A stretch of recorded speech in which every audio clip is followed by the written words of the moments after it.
All right, Joel Gausten here from joelgausten.com. Continuing the series on the history of the pipeline. I am very happy to be rejoined by Mr. Emilio here, and we're going to keep the conversation going. But first of all, man, happy Friday to you, at the time of this recording. Happy Friday to you. The day before the Bitcoin halving. What was that? It's the day before the Bitcoin halving. Oh, right, right. We'll explain that later. Right on. Well, first of all, dude, thanks for jumping back on with me to keep the conversation going. Great fucking response to part one, man. We got a lot of people checking that out and sharing their memories, so it's really cool. It was cool. I had to go back and hear Jersey Pete, and he's like, "Oh, Emilio, he's all over the place. It's always been like that." He brought back some memories, but so I go back. We're all limited with time, so I try to go back. I know you had Jack from AOD. I want to hear that. I know that you have Lenny coming up, Lenny Sembolino. I keep up with what you're doing. So sometimes it's hard to see it all. But Yeah, yeah, we'll go back to last week. I apologize for everybody. I'm all over the place sometimes. I got caught up in my son's excitement going to college and all that. I was talking about the Whirling Dervishes. But yeah, I'm in Metuchen, and the Whirling Dervishes were down here at Haley's Common. Not them as a band, but the one band member that's still around. So I went to check out the Whirling Dervishes, to go back to that 90s era, 90, early 90s era, which was a really great era for Jersey music. yeah. Well, that kind of brings us to part two because our last conversation, we talked about the first 5 years of the pipeline. Now we're going to go deep into the 90s, which is my era as a patron of the club. And there are definitely a few sort of bullet points I want to hit with you about the 90s. Really, the first kind of major thing I want to talk to you about was although there were bands from this genre playing the pipeline earlier, like late 80s era, the 90s was really when uh, we kind of saw the rise of New Jersey Oi, particularly at the pipeline. The Headache Records bands, are the Wretched Ones, Head Wound, My Guys, Broken Heroes, that whole scene, the Buckhead So, all important bands for a lot of people, and they really made the pipeline, if not their definitive home, certainly one of them. They were all kind of regulars there. So, what was your impression of that kind of scene taking shape at the pipeline at that period of time? Well, so if they say you plant the right seeds, you get the right plants, right? So I was always a big fan of that whole Jamaican movement, the ska, the progression for the reggae, the ska, and the rock steady, and then the progression ska, and so on down the line. So it was really, I think it was a natural progression, and us having a place like a cradle, for it, it gave it a very strong momentum. I think momentum, and in a sense, come on, we were still underground, but you had I guess people in Europe listen, making something of it, and pushing it, and if you look at it today and fast forward, you can see like the market left. But basically, it was just like, if you you put together the right conditions for something, something will grow out of it, So I always enjoyed that whole underground movement. So it was only natural that Oi was part of that. Yeah, definitely. And from my vantage point, it really seemed that that scene at the pipeline, specifically that kind of Oi street rock scene, um, really hit a major point when the pipeline had the business play. I think that's the show, the first show. I think that's one that tons of people still talk about as kind of a pivotal show in the history of Oi at the pipeline. Um, do you recall much from especially the first time the business played? Because it's kind of the stuff of legend, depending on who you're talking to. Right. So you know that the business became very close for some Fitz loved the pipeline. You know what I mean? And we my wife actually went to see them after the Pipeline closed. We went to see them down South Jersey somewhere and hung out. I think it was City Gardens before they closed, if I'm not mistaken. Uh, I have to relook at that, but it was my wife. It could have been the same. I'm just bugging out, but it was down the shore. Someone went to see them, and he passed away. What I want to say 4 years ago now. Something like that. Mickey about 4 years ago. Steve Whale is still on with the business going on and all that. So for some reason with them, and not only them, but even Murphy's Law before them, you know what I mean? Because you got to give it to the people that are local that gave it a shot. Even AOD, local bands that had made an impact. AOD with the Tylenol thing, right? They did a blip, and then the Beastie Boys did Paul's Boutique, or somebody did like one of the. So the AOD, right? They had the Tylenol during that Tylenol scare. They had like a famous song. I could be wrong. I could be totally wrong about this, but and forgive me, viewer, if you're from the Yeah, era, yeah, this yeah. up. I want to say the Tylenol thing. Wasn't that your boy Trance and Sacred Denial who did that? Man, I was thinking it was AOD, but I could be wrong. So this is a long time ago. There's a lot of stuff that goes on, and we'll check and I'm sure our viewers will come back. Tell us in the comments, guys. Tell us in the comments who did it. I want to say it's Sacred Denial. Emilio says it's AD. AOD, right? It could have We'll been settle Sacred it. Denial now that I'm thinking about it. But anyway, these bands had some important moments that brought attention to them. So they played the Pipeline. So that I think that really was the beginning. When the business played, you're talking about now everybody that played the Pipeline. Now that was a band that they looked up to. So now we're the fans of this band that's playing, whether it's Jimmy from Jimmy or Paul or any of us. We were fans of the business. So like they're like at a place where it's filled with people and we're all their fans. That must be the greatest feeling in the world. You know what I mean? To have a bar that's authentic and they're all for you. There's nobody in there pretending that they like you or anything like that. And I believe one of the business show, if not both of them, are on video. And let me tell you, it got heavy. There was a fight that happened. I went up on stage. It's all the one where I went on stage and spoke is out there because I had to squash the fight.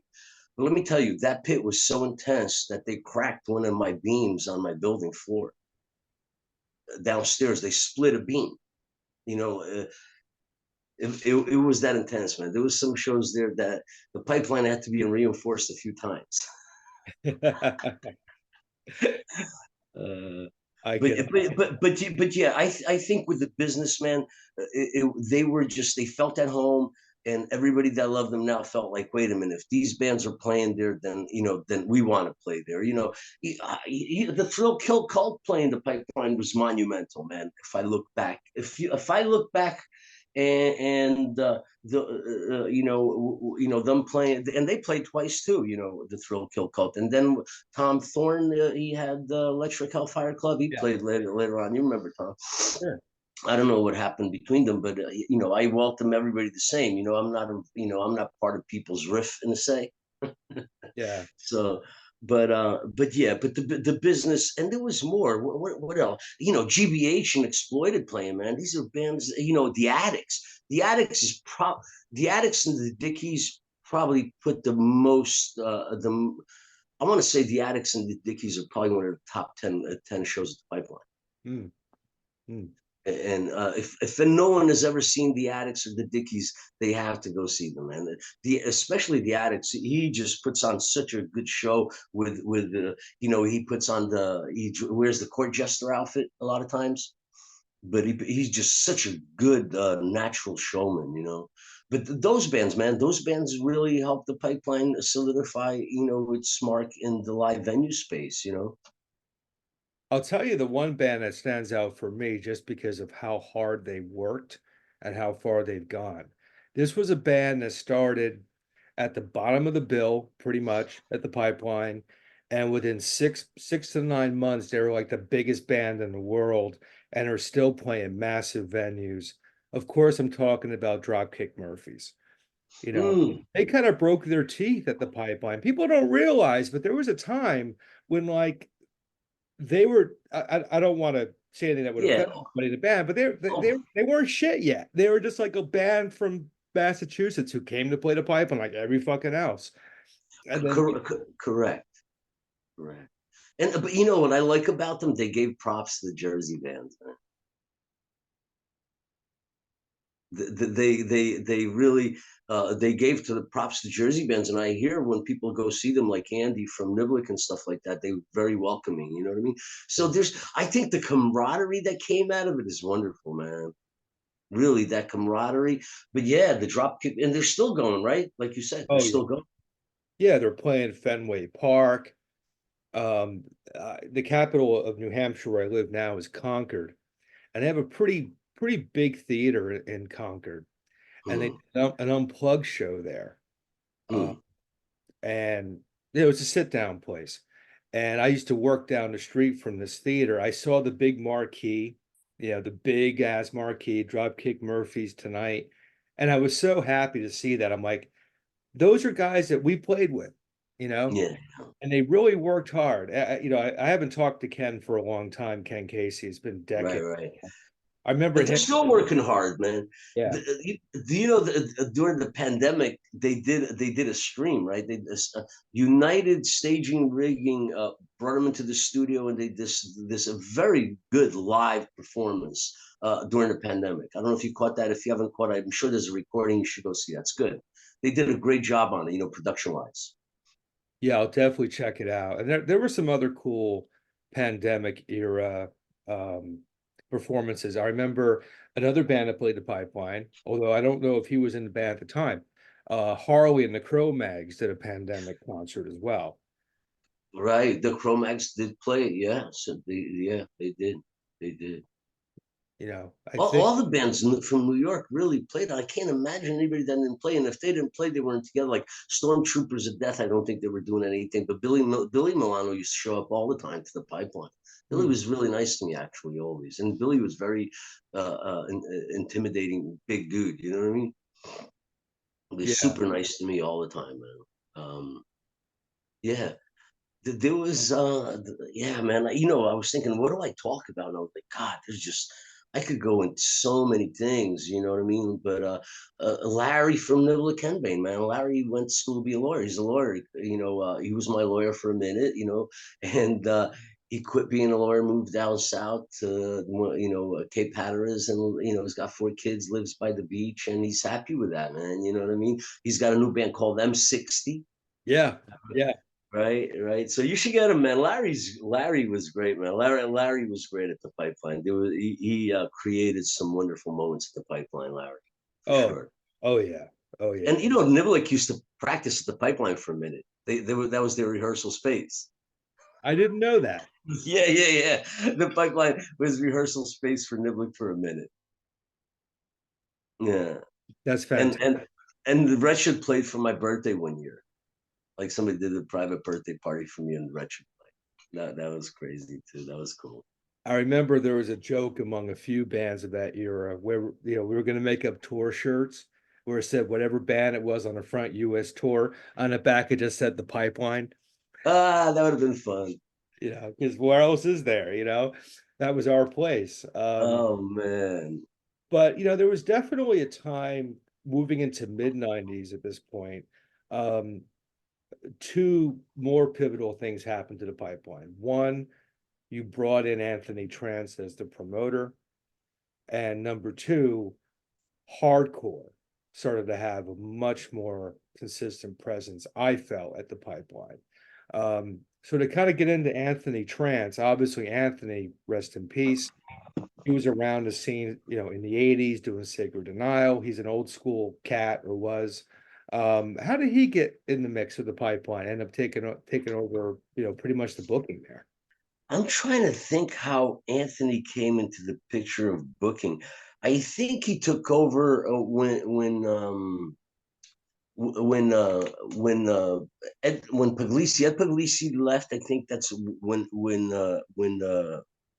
when Anthony started booking. But I think Anthony was already booking at Connections. So his foot was in the door. He really pursued the pipeline. He came to pursue the pipeline. He wanted the pipeline was totally his direction when he approached me. And I was a fan of the Sacred Denial myself too. But now to look back, I think you're right. It was Sacred Denial with the Tylenol. Yeah, I think so. I'm almost positive of that. Nah, you're right. No, it is. What was it? What was AOD? AOD did something that I'm trying to remember. But anyway, yeah. So give me let's go on to another point, another question, or Well, some direction. Trance, when he came on board, it just seemed like the shows exploded. The bills exploded. They were consistently great shows week after week after week. Pat Duncan, the great Pat Duncan from FMU, That's right. He used posted an ad recently, and there was like a month's worth of dates on there. And correct. every bill, you look back and go, holy shit. Well, that's important that you're saying this because to give me like a good foundation about talking about the pipeline, and you can't do that without talking about Pat, without speaking about Pat Duncan, correct? Pat used to bring his bands that were on tour, and they would go through FMU. He would bring them on Thursdays to play. So we kind of help the bands that not only are they going to a studio to talk, but at least they get to play also in front of an audience, so we helped each other in that. And Pat was always great with us, putting the show up, on a show and talking about the shows that happen. But when Trance came in, by now the club was so established that it was easy. People were calling you for shows, right? Now you're like, oh, there was a period where you're like turning shows away. You can't do all the shows. You're only doing Thursdays. Then for a minute we did.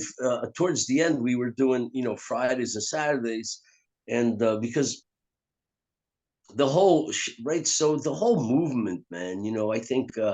I think once Nirvana came about, and it did something to the whole movement. We were punk rock kids that made our own punk rock clothes. Now you could go to the mall and buy your punk rock clothes. How do you justify that in your mind? How do you justify that in the movement? We were preaching anarchy without really wanting anarchy.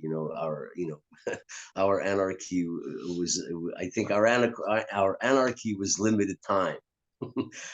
Maybe not for some, but for sure, we expressed that anarchy logo, but I don't think we wanted to be in this chaotic state. You know what I mean?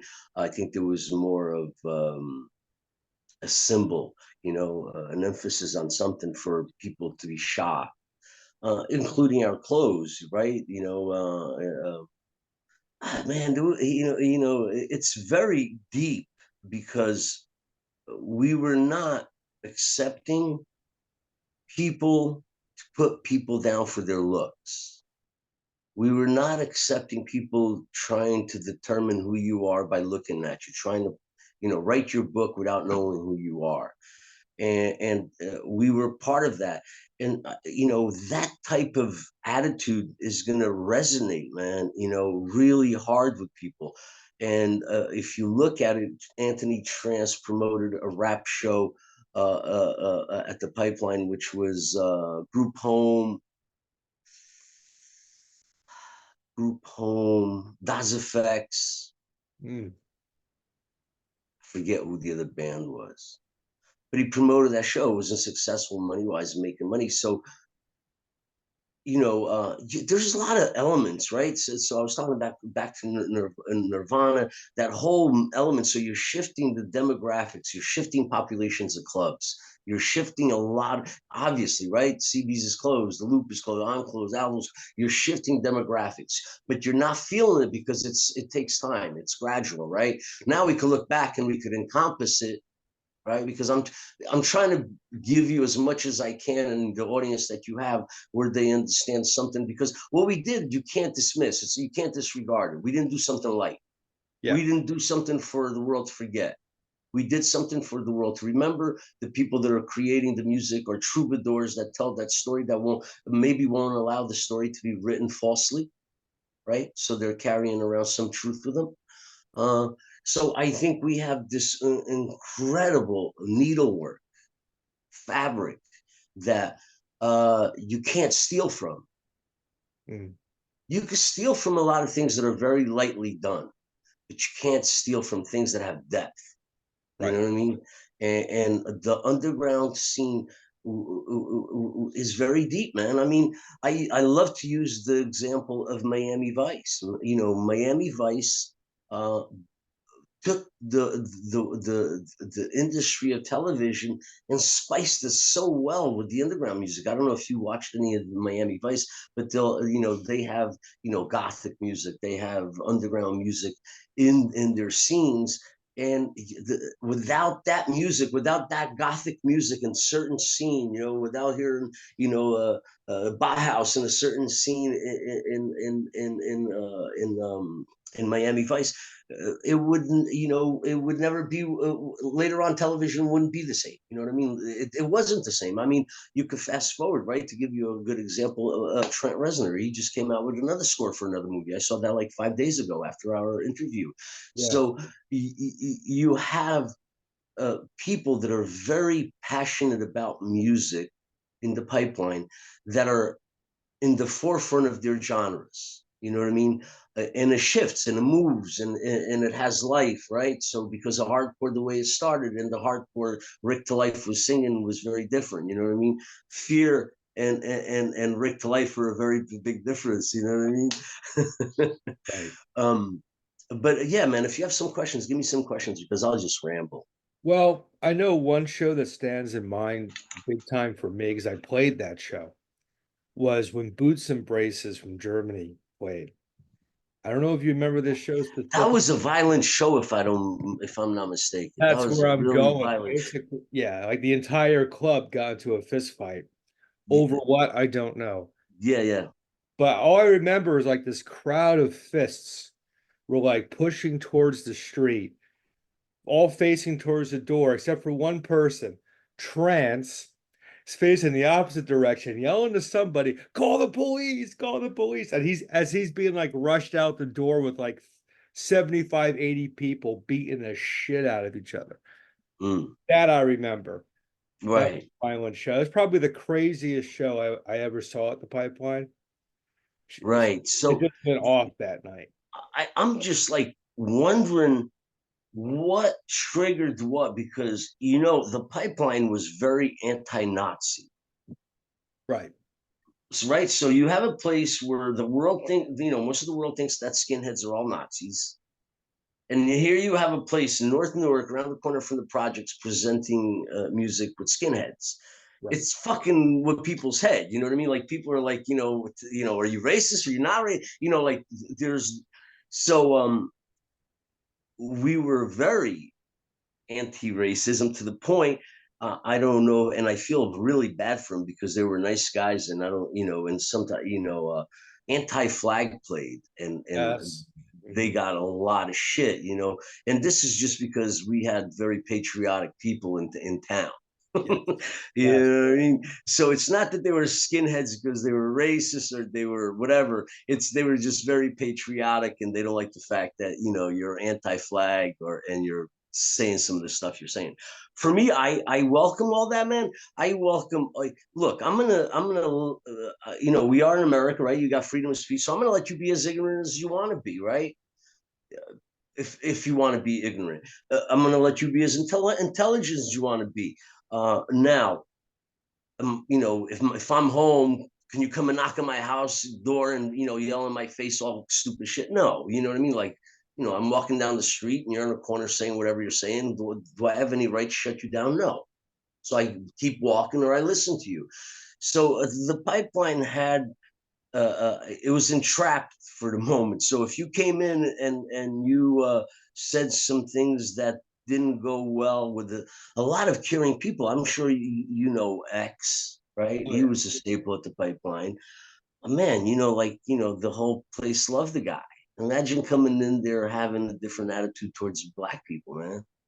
You're gonna have a huge problem on your hand. You know what I mean? Like, and did you know that he had?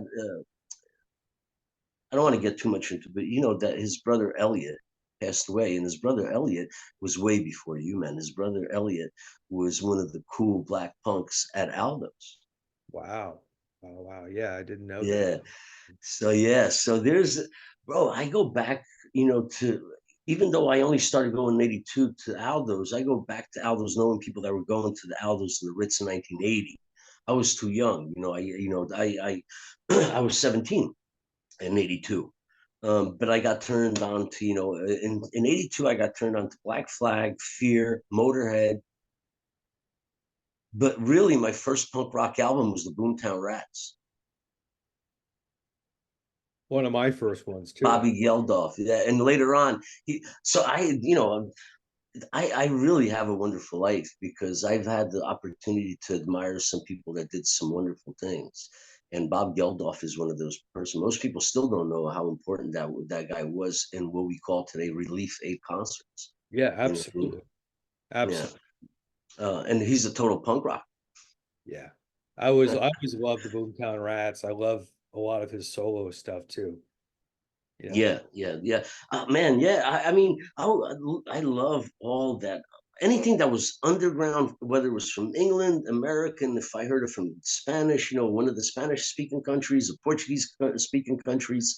And there is, the Mutants, right? From Brazil. Like the Mutants are a famous Brazilian band. They're on tour now that a lot of people know. And I was like, like sometimes we don't realize that there is music that not the whole world listens just American music. America listens to other people's music also, Right. and Brits also, but whatever. But yeah, but going back to so we talked about Oi, we talked about punk rock, right? The hardcore.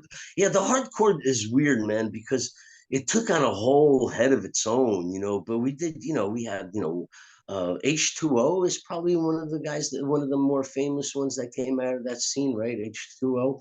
I'm thinking back outside of some of the other bands. I mean, Olympus could, they played once, but they were tiny. They were young.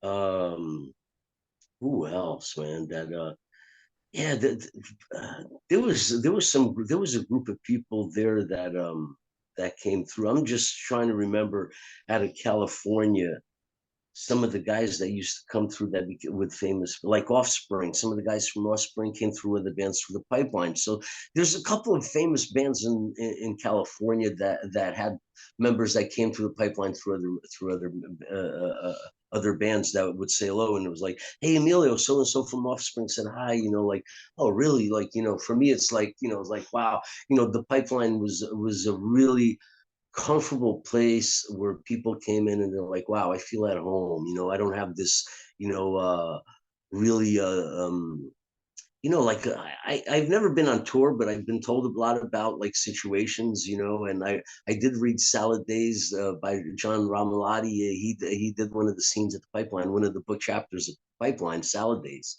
And but you talk to people and it's like what the bands have to go through and managers to get paid and these people that they meet on the road. It's crazy. The Pipeline must have been like, wow, there's normal people out there in the middle of this. You know what I mean?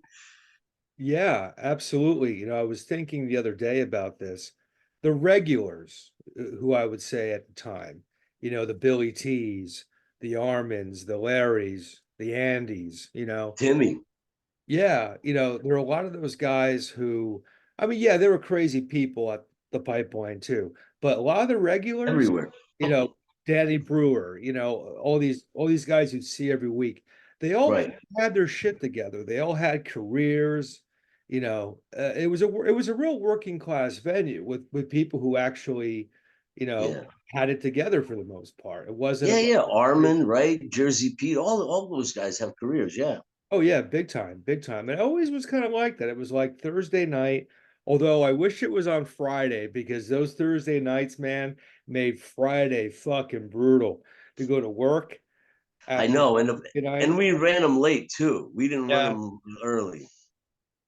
I used to have to You know drive what? up. But they wouldn't be that memorable, man.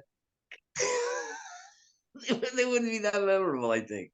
But it was tough. It was tough. I know, man. It is. I remember watching the retro ones one night, and it was I forgot what bill it was that they were on, but it was one of those great nights where everybody's kind of half in the bag. And like the middle of the set, Armin stops, he's like, "Man, tomorrow's gonna be rough." And the Mm, club went, "Yeah, huh? Uh-huh. It's gonna be yeah. rough." And it always was. I'd come home from the pipeline, I drive back up to Sussex County where I was living at the time, come home, take a shower, eat, and go work for 8 hours. Right, right. Fucking Well, kill me. what's fun? What's crazy about is when you come home from these shows, man, you're so hyped. You ain't gonna go to sleep in an hour or Yeah, two. Your yeah. body is like that adrenaline is like going, Yeah. There are Yeah. definitely a lot of moments that stand out in my mind. I remember I went to a matinee show one time. It had to have been 98, and Showcase Showdown was playing. Okay. They used to play a bit. And there was a topless girl slam dancing in the pit.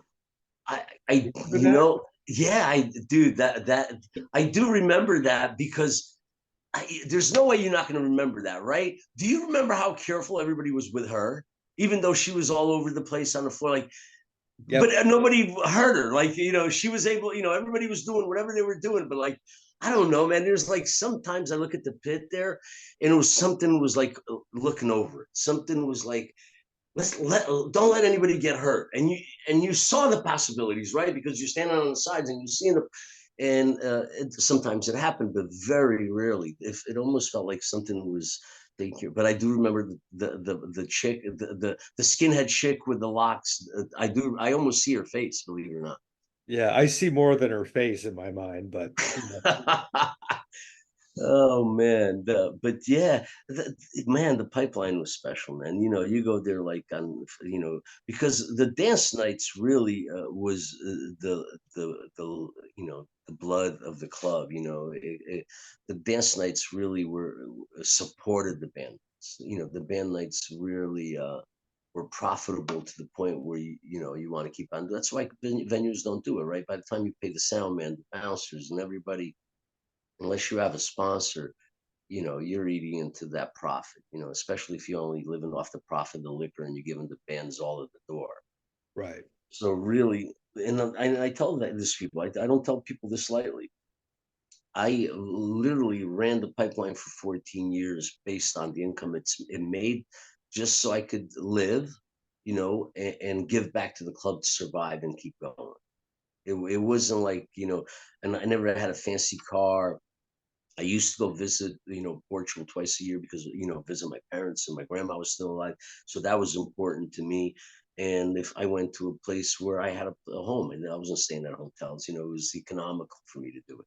So I never really, those, I was so invested into the pipeline that those 14 years that I didn't really give room for myself to grow outside of the music, which was fine because I tell people this all the time, things that I do don't die. They run alongside of me. They're walking. Everything I do walks alongside. And it pops up every once in a while. It says, "Hey, I'm here. This is what you did," you know. And the pipeline was special, man. I was given an opportunity there that my kids will one day be able to look and say, wow, great grandpa, he did something that moved people, and that's important. That when you're given an opportunity like that to move people for such a long time, you got to embrace it. You got to take the most of it.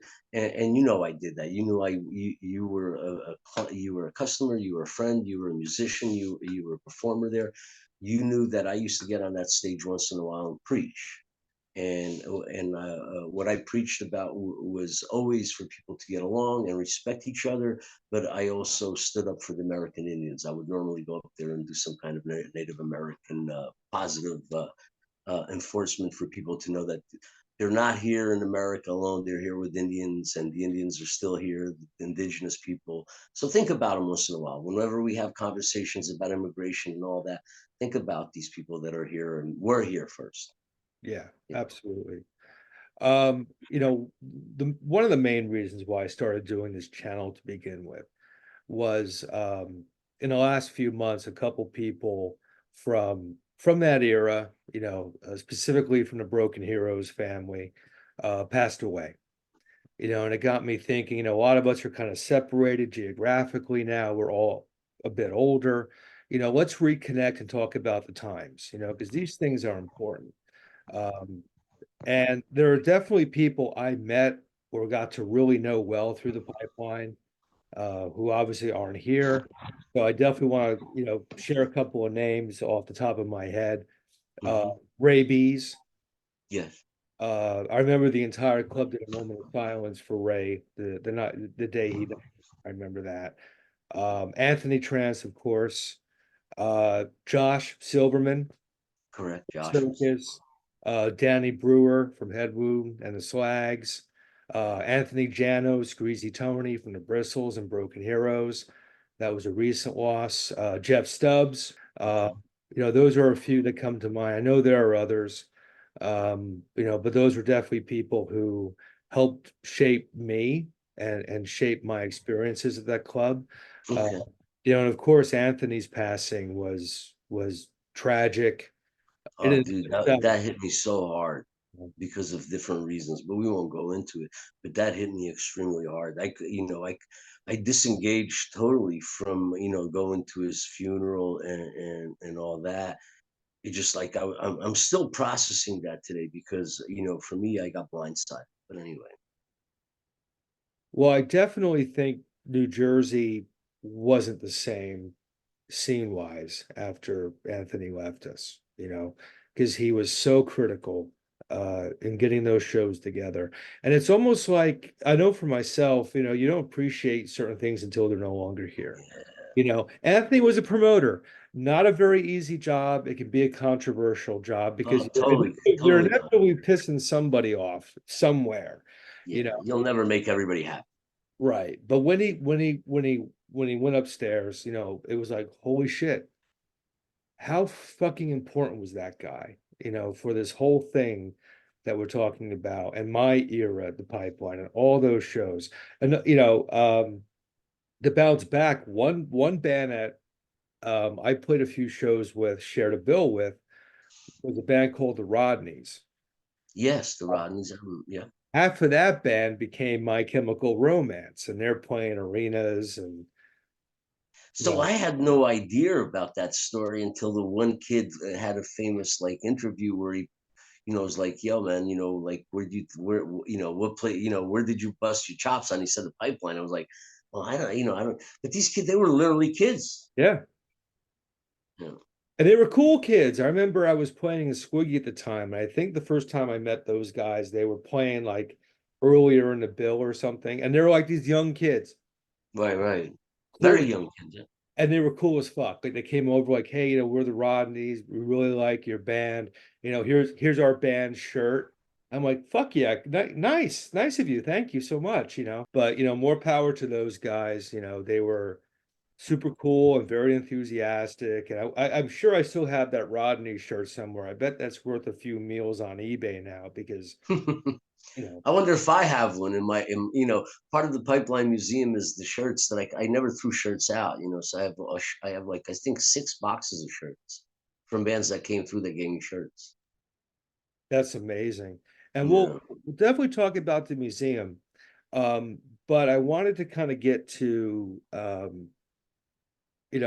things come to, all good things do come to an end, including the pipeline. Well, we didn't, so the industrial and the techno that came through the pipeline, that was, and the rap, man, that's another, part of the pipeline that we can't forget. You know who, the guy, Malik, DJ Porno, the one that did the front, and also DJ he was a DJ Wednesday nights. He just gave a painting to Chuck D 2 days ago. Oh, wow. Yeah, I will be reposting that on Facebook. I did like it. I don't think I reposted it, but I did like it. But we were talking. So I asked him to do the new shirts, and I was going over it with my wife. And I kind of wanted to do this memorial, take these faces that were anonymous and put some of these faces of people that passed away. And my wife was like, I don't know if people are gonna like that. You're gonna be selling this shirt, you're gonna have people's faces on it. I was like, yeah, you're right. Somebody is gonna pin the fact that I'm making $1 off in somebody's faces on that, whether it's a sister or mother or whoever it is. Somebody's not gonna like it. So I was like, yeah, I got to rethink about how I'm gonna, maybe, whatever. It's something I got to think about, right? You got to really think about a lot of things before you do anything nowadays, because you get yourself into trouble, right? Yeah, yeah. A little Yeah, too easy these days, unfortunately. yeah. But yeah, but I wanted to leave something with you, because a Jersey Pete did a pipeline event, and I called him out on it. I was like, bro, at least call me, you know what I mean? I don't care if you do it, but call me. Hey, I'm doing the pipe. He named the pipeline something, and he did it at Oh, yeah, the Stanhope House thing. Stanhope Yeah, yeah. House. Yeah, the Stanhope House. So everybody kind of got a little weird on that because I said something, but I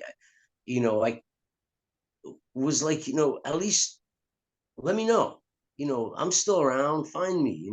Let me know what's going on. Not just him, but everybody. They ran some brewery in Jersey did a pipeline beer, right? Really? How'd I miss Yeah, that? I'll send you. I'll see if I send you a snap because I took a snapshot. I got to hold them.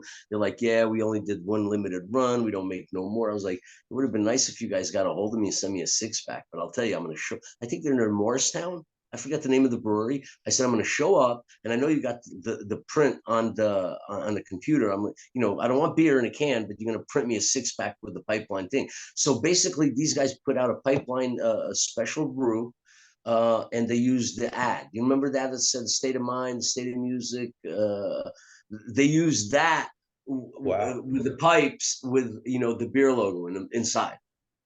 I'll send you a picture of that.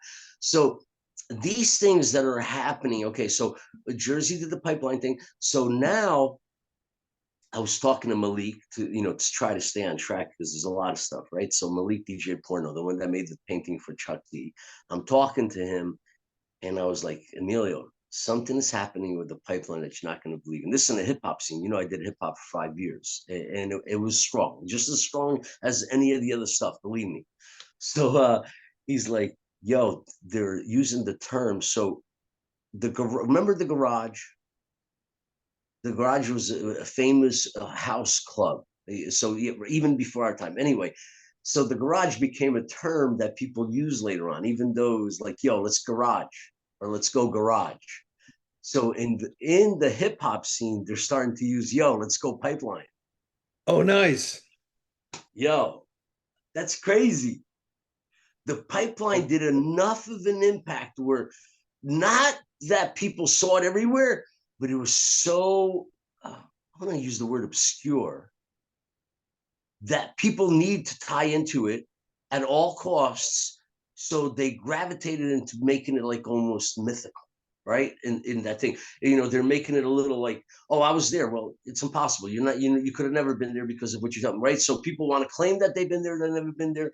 People want to be my cousin that were never my cousin, right? So the pipeline did enough that people want to be associated to it somehow, and these things are popping up, and that's what I was getting at. It's showing a new head in 2024. Yeah, yeah, Crazy. Yeah, absolutely, man. Absolutely. It's a legacy that keeps going. yeah. What led to the pipeline saying goodbye? One of the saddest days of my life as a Jersey music guy, for sure. um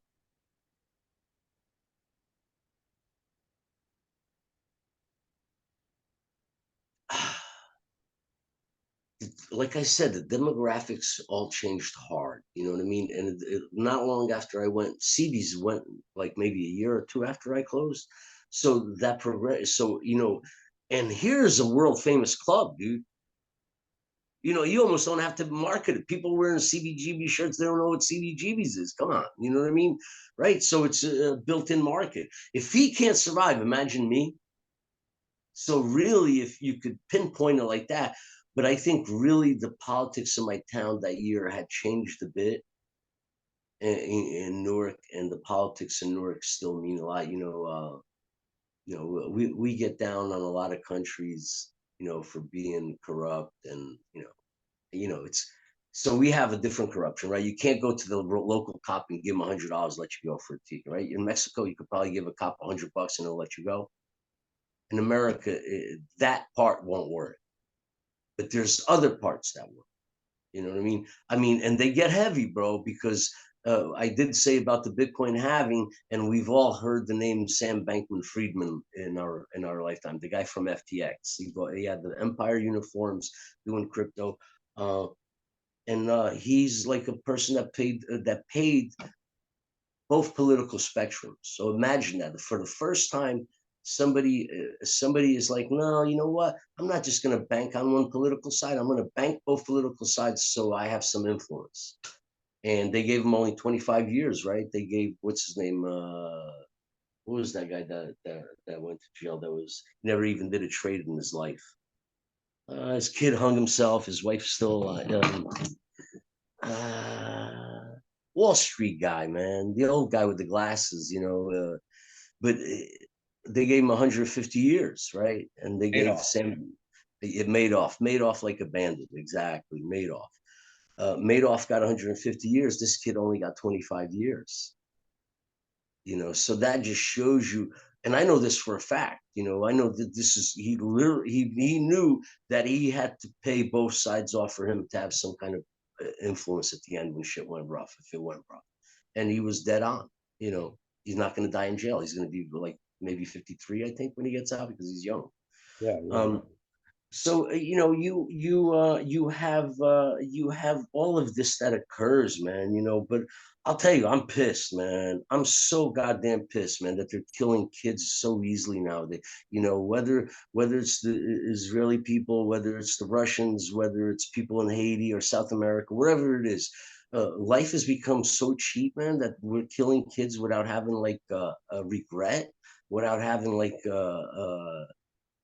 I don't know, man. We lost our humanity like that, man. We lost our humanity. I would think the one that had the most aggression upon him would be the one to understand to give least aggression back and find a way around that. You know what I mean? I'm not saying kill somebody with kindness. You know what I mean? Yeah, I'm not saying for you to go to your mother's killer and kiss their feet. That's not what I'm saying here. But we've lost our decency, bro. We're like blowing up kids every day, and we don't care. Nobody, and if there are people that care, there's so few. And the ones that are doing something are blocking traffic. Now somebody's pissed because they can't get on a plane or they're late for their job. And that's more important than anything. And they're willing to fight it out on a bridge or whatever. It's like, for real, this is like total Rod Serling, man. If Rod Serling was still alive, he could continue the Twilight Zone and you got great episodes, man. You know what I mean? So I'm pissed, man. I just, I don't know why I'm going this, with the pipeline was that type of place, man. It was a place that we used to go up there and we used to fight for the right of people, man. We fought always for the oppressed, Yeah. right?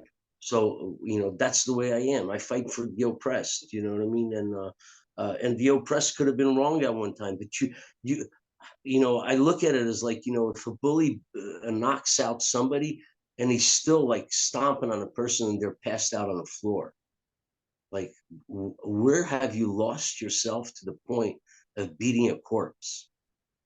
A live corpse, but you're beating a corpse, you know? So that's where I am. I want to say I'm in a very in a state. I'm in a state of hurting, dude. I am hurting. I'm hurting for our planet really hard at this moment.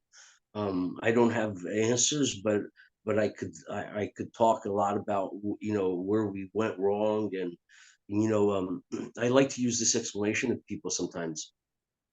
If you ask a bad guy that's like been doing a crime all his life, right? Is like, yo, man, you didn't see a way. You didn't like. Why don't you stop? Like, you had become a millionaire. You were, you did all this. What, you had everything. Why didn't you stop? I was too deep in it. I was too far deep in it for me to see a way out, right?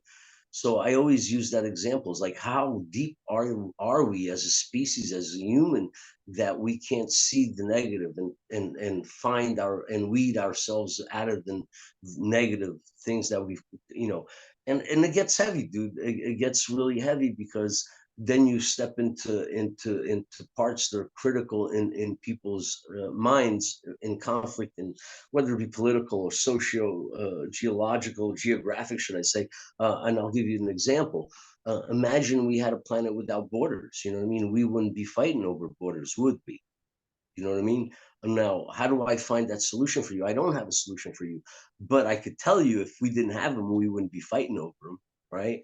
So we are still on the planet.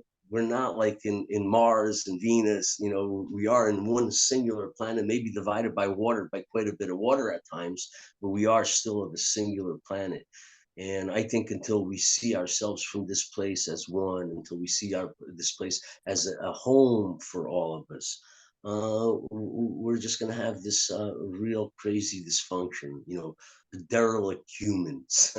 And you can see them, there's, I think right now you have a moment in time.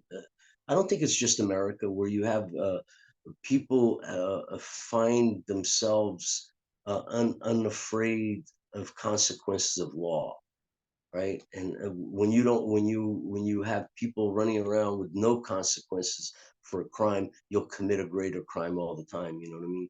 So, dude, I was driving to somebody almost the last couple of days. I've been thinking about that. Just driving, people almost sideswiping me on purpose. Like aggressively moving in and out of traffic. Not sideswiping on purpose, aggressively moving in and out of traffic, almost sideswiping me because they're moving at a high rate of speed, trying to move in. Almost hitting bumpers and stuff like that. And it's like, nobody's afraid of getting tickets, man. I fear getting a ticket and having to go to court or having to pay more on my insurance. I don't want none of that. And I feel like people don't care, you know. So living around this is tough, after the pipeline, because the pipeline was a really good out for that. Oh, oh, fuck yeah. Fuck yeah. Right? You go there on Thursday night and you let it out, man, You know But what you never heard at the pipeline? You never heard anybody say or refer to another person as a poser or that person's not real. Because you know what? You'd have all these different people. I mean, a variety of personalities, careers. Um, but if you made it through the door, you were fucking switched on enough to know to go to the pipeline. So if you made it through the door, no matter who's there, you're home. And that's the vibe I always got from it. There was never any sort of like, oh, you're pretending to be hip because you're here. No, yeah, you're in the fucking room because you're switched on and you know what's up. So there was a general acceptance there. It's like, okay, you're here. You made it. Your life brought you to the pipeline for a reason, and now we're going to welcome you. That was yeah. always my takeaway from that club. Always. Well, I have good examples. People would come in from a wedding dressed like with the wedding gown and thing, and like nobody would give a day. It was like it would be business as usual, But it was like that, man. It was like that. And it was funny. I look back. I don't know if did you ever make it to my apartment upstairs? I used No, to leave the door open. People would walk in and out. Like I would walk upstairs and like, yo, who are you? It's like, I don't know. The door was open. You know what I mean? What are I you made doing it to about? your I don't know. basement. Door was open. I came up. I made it to your basement though, and I've got Well, stories I will not share. right, right. But the basement was like, if you were in a band, all the bands were welcome, and the beers were right there. The cases of warm beer were all the way around. But the Thrill Kill Cult slept in my basement. Yeah, They stayed over on one of their tours, and they showered upstairs. Let them shower. They stayed. yeah, That yeah. was man. That industrial part of the pipeline, I liked a lot too, man. I really liked a lot. Having who played that. He's pretty. He became pretty famous. I think he's still producing. Was Jack from Meat Bee Manifesto? Jack Danger. Oh, right, right. That was a show, bro. That show with them dressed up in as lizards and stuff like that. You know, it's on the Pipeline recorded that. That's on YouTube too. Oh, that's great. The Meat Beat Manifestos on YouTube. Yeah, I Jackson. mean, I usually I search like the Pipeline and events, see if I come up with new, if you know, like I didn't know that somebody had filmed The Addicts. The Addicts is somebody filmed that. There was a guy that used to go to the Pipeline and he used to film, and you would know who he is. There's like a famous guy in the underground that trades videos, and he used to show up at the Pipeline and shoot them. I forget his name, but he like one of these video traders online and sell videos. And I think that's why John Malm from Nine Inch Nails gave me a call, because he thought that I had put that out of the Nine Inch Nails and I was making money on it. You know, that and that Nine Inch Nails, both of those videos, millions of views Right, from right. that original thing, you know. So if you look at that and translate that to some money, there's some money there from Google, YouTube. You know, when you have that many views, I suppose. Oh But yeah, I never made money at the cost of the bands outside of the bar when they perform. I was never that person. yeah. Yeah, it was always I never worried about getting cheated when I played there. You know, I always trusted the club, always. Well, we always gave what we could, Joel, man. Always, man. You know, if we didn't give, it's because we didn't have it. But we always, I never took money from Anthony from the door ever, ever. And I paid for the sound. I paid for the door. I paid for everybody. I paid all the staff, and I never took money from the door. That money was for him and the bands, always. And I always let the bands drink, man. I mean, they couldn't drink all night long, but if uh, they could, you know, there was drinks. There was definitely drinks, you know, Oh and yeah. the Pipeline was not expensive. You know what I mean? I mean, you could get a beer for $2, but you know, back then for a nightclub, that's nothing, man. A regular beer, $2 at a nightclub. You Yeah, know, especially these days where, you know, Gorilla Biscuits is playing up here somewhere in Vermont. It's $45 at the door. yeah. Well, you know, so you know, to put on a show costs a lot. So I definitely understand that part. I'm wondering what Ian McKay's going to do when he comes back around. Mm, He can't do a $5 show anymore. probably not. Probably Dude, not. that's one band I wish he got to play the Pipeline, but he was him and Maxwell's had a deal. Oh, is that what it was? Yeah, yeah, yeah. He would always play Maxwell's in Jersey. Yeah. Yeah. I started going to Maxwell's after the pipeline because at that point I was college age and I was down the road from pretty much down the road from Maxwell's, you know, going Right. to, so that was kind of like my next step because the pipeline wasn't around, so I had to go somewhere. It became Maxwell's. But for me, the pipeline was it. You know, I would not have been a musician as an adult had it not been for all those experiences from little on to the end at the pipeline. That's because we're all hooligans. Absolutely. And we found each other at that place, man. You know, we knew where to go. And, you know, Uh, I'm still friends with people I met there 30 plus years ago. I tell everybody this: the way you reached out to me and the way I reached out to you, I feel like after all these years, I don't care who it is, if they reach out to me and they want to talk to me, I'm there. You know what I mean? I'm like, I'm not out of hand or out of touch. You know, if anybody ever wants to talk to me, I'm there, you know, I stay involved. You know, like tonight, I'm gonna listen. Well, tonight I'm breaking down Judas Priest, man. They're playing in Newark, right? So they called me. I was like, "Yo, man, we don't have you on the end, but do you want to come in and strike it?" And I'm like, "Yeah, I'll go down and visit everybody. You know, at least I get to visit friends. You know, it could be hard work, but it could be easy work. So you know, yo, I met so many pipeliners there already. I met what's the kid, dude? I forget the kid's name. He's tight with Jimmy. He called Jimmy from there. Like people, like I've been there, and like people are calling each other. Yo, you got to hold on. Let's take a selfie. Hold on, let's do this. But there's a bit of people that are working in the music industry that went through the pipeline. You know, including Emilio. He does rigging. Emilio Zef China Yeah, yeah. from yeah, we talked about him, but his brother runs the arena. His brother is the one in charge of the AV. Claudio, he used to go to the pipeline. Claudio too. So when I started working there, everybody finds out. You know, it changes the whole thing, right? So you know, sometimes I get there like, yo, Emilio, so you know, whatever, you know, so you're doing audio, you're doing video, you're staging, right? Staging sucks. Who wants to pick up those decks, take a stage apart? It's the worst job ever, you know. So like, I'll have something like, oh shit, I'm on stage, like, oh, I'm sorry, Emilio, you want me to change it? You know what I mean? So I'm getting this. I have status, you know what I mean? So it's very cool that the pipeline has brought me status quite a few times in life, and I really, really appreciate that we all created something that has enough of influence to give people status at times. All of us in conversation, right? I'm sure you've been in conversation with people, and being part of the pipeline fabric gives us status. You know, it sounds funny. It's weird, right? But we have a certain amount of status that the pipeline brings to us, and I think that to me was like one of the greatest opportunities. You know, people say, Emilio, what's your greatest accomplishment? It was like, you know, the pipeline, man. The pipeline is a very singular, very unique thing that you can't replicate. You can't just do. You can't say, look, I'm going to create a business plan and do this. No, it organically grew to be what it is out of love, obviously, right? You know, not just like, you know, just a business concept. Out of love, totally out of love, and it became what it is, you know.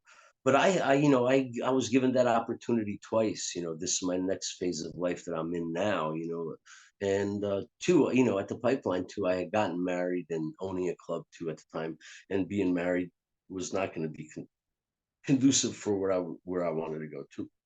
Mm. So at the time I had gotten married too, you know, so it was quite a few things led to that closing, you know. And but you know, the wretched ones never got to play. They were the last band. The cops closed us on the last night. Somebody got really drunk, stupid.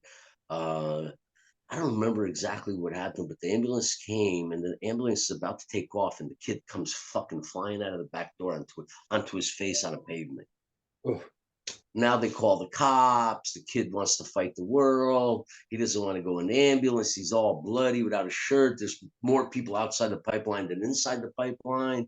Uh, the captain comes and he's like, "Okay, you got to close down." Like, oh, come on, it's my last business. It's my last day in business. You know, I got one more band. Let the band play. Nah, that's not going to happen. He's like, "I give you a choice. Either you shut down or I break some heads." I said, "I'm not going to give you that. I'm not going to give you that pleasure." So I went on a mic. I announced, you know, sorry everybody. You know, I don't know if anybody's got any tape of it. I don't think I ever saw any tape of it. But anyway, I went up there, apologized for the behavior of the police. I told them, listen, don't do anything stupid. We don't want to give anybody an opportunity to get the best of us.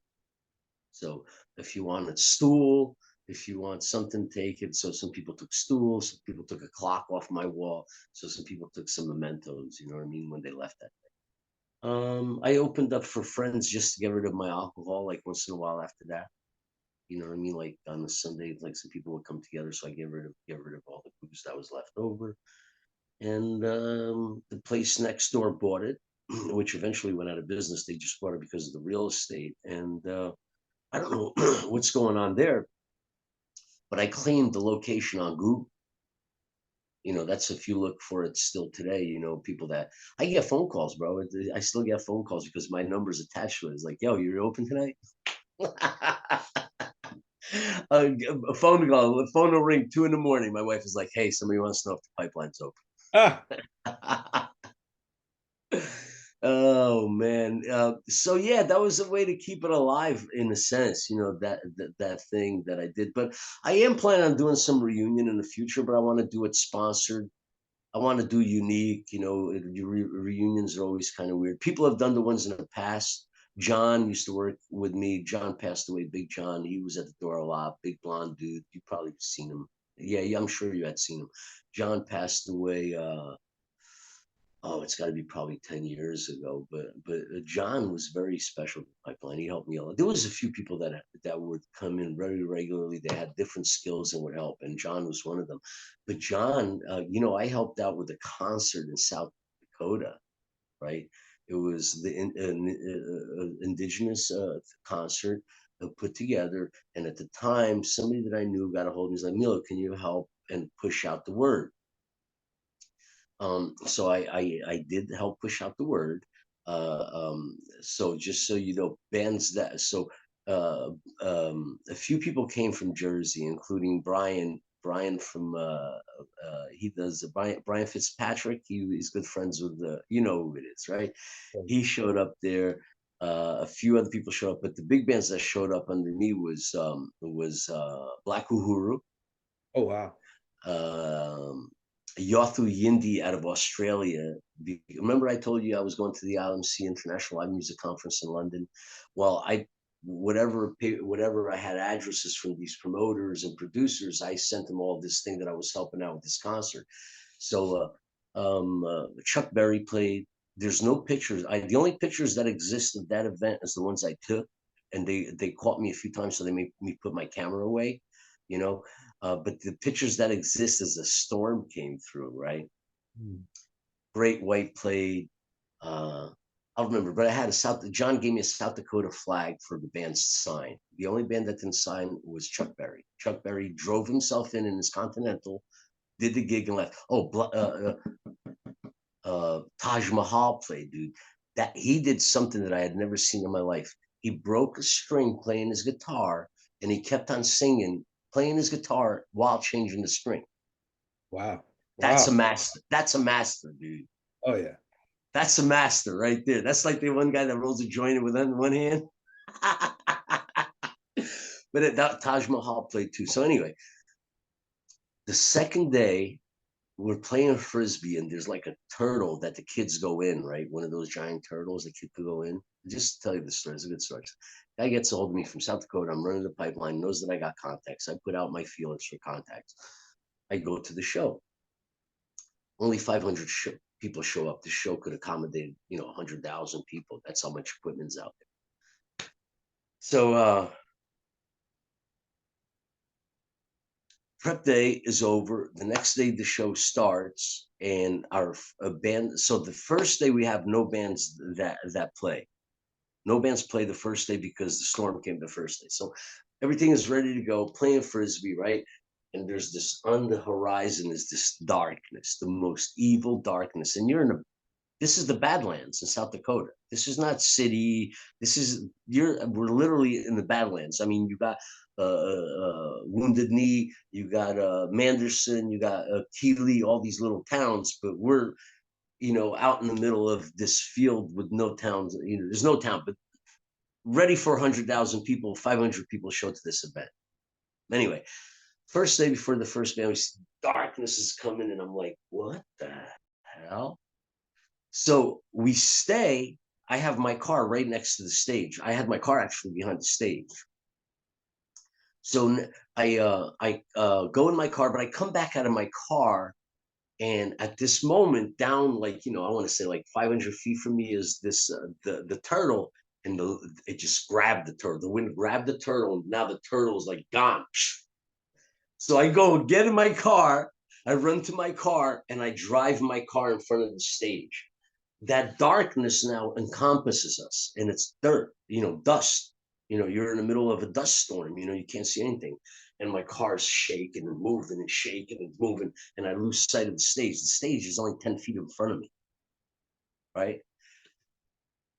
Nighttime comes, storm, rain, everything that you could imagine. I wake up the next morning, and I got pictures of this. I still have pictures of this. The tarp got shredded, right? The one stack of speakers, the one tower's down on one side. The mixing board, they turn it upside down, is like got gallons of water in it. We call up Lollapalooza. Lollapalooza saved our show. They got us aboard like in no time. Yeah, like shit was moved, man. Like people moved a lot of stuff the next day where the show happened. We got that show to happen.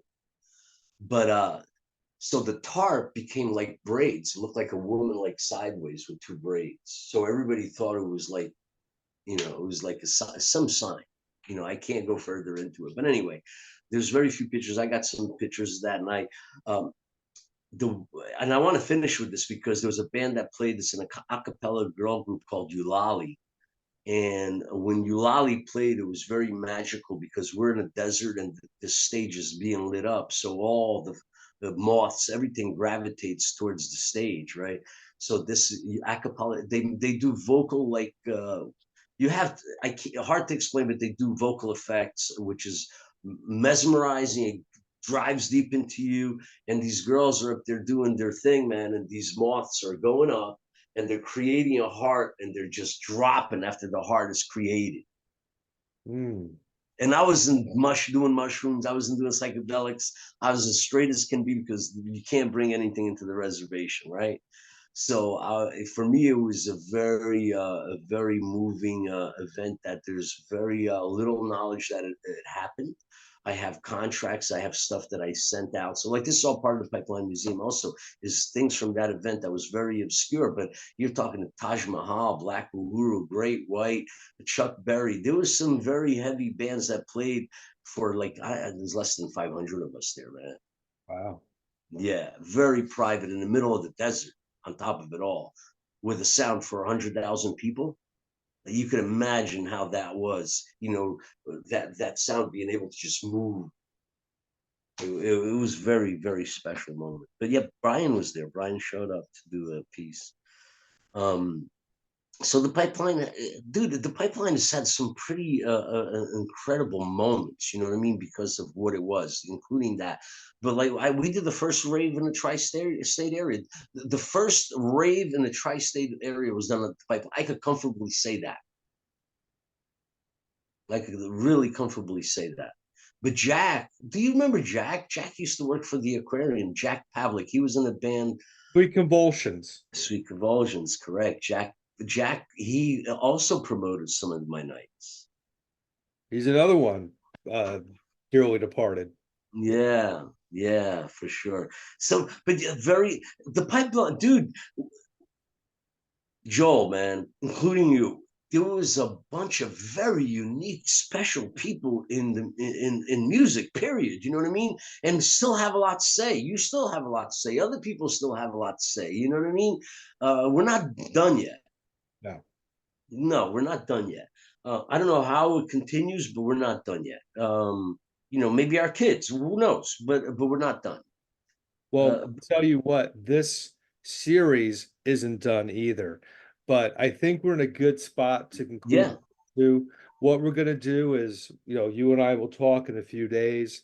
We'll get together. We'll do a part 3 because you've alluded to it along the previous 2 videos, but there's things happening right now and in the yes. future. So I want to kind of have a part 3 to bring people up to speed with what you're doing now and how that plays into the pipeline.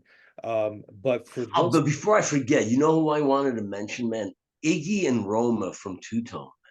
yes, yes, Dude, yes. they were a pivotal moment in the pipeline history, believe it or not. Right before I even started doing bands, they showed up on a Thursday and we were bullshitting. I opened, gave them free drinks and we were just talking because they were really a big fabric of the scene. But I Oh, yeah. wanted to mention them. Yeah, thank you. Absolutely. We wanted to include them. Yeah, pivotal, obviously. This is our culture, man. This is where so many of us grew up in, and goddamn, where would we be without them? You know, um, there's a lot of people, There is a lot of people, right? And we got to think about it. And, like when we do, like I wanted to come back and say, like I did my the cast last week from inside my car. Why? You know what I mean? Because I committed to you, but I was somewhere and I was with all this energy, but I was in my new life, so I had to step away. I had just, believe it or not, I had just I was in this place called the Republic. I'm heavily into crypto, and the guy that runs NFT NYC goes by the name Wing Dude Jody. He was like there. Everybody's around this guy. Everybody's trying to get a minute of his time. And I've been going to his events since there was like the second one. There was like less than 300 of us. 3 years ago, it was 15,000 people showed up for his event in New York. Just to give you an idea, 15,000. Huh? So here's Jody with 20 people around him, and here's Emilio just hanging out, and Jody like steps aside from everybody that's trying to get his attention. He's like, "Hey, Emilio," you know what I mean? dude, that you can't buy that, man. People's like, hey, Emilio, don't you wish you had made money? Like, nah, I'd rather have the stuff that came without the money because if I had gotten a lot of money, it would probably ruin my life. It would have screwed me up. You know what I mean? Maybe sometimes you're not ready for something. Wait for when you're ready. When you're ready and you could do something positive when you have a positive growth is much better than just like having a Ferrari or a Lamborghini or 1,000 women, whatever you like. You know what I mean? Well, the last one ain't so bad, but I agree, but now I'm married, so I committed. I'm there you go. committed. There you But go. yeah, man, this is a good point to let it go. We'll come back and we'll talk some more, but I'll let you finish it off, man. I couldn't thank you enough, Joel, to be honest with you, man. Because you're allowing me to relive and not only relive but to remember, right? Sometimes we're gonna forget if we don't talk about things, like the yeah, whatever. Thank you so much. Oh, it's my pleasure, my honor.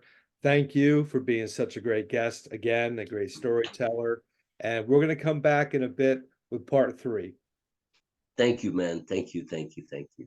Joe, we'll talk soon, man. Thank you, bro. Got it, man. Peace. Thanks a lot.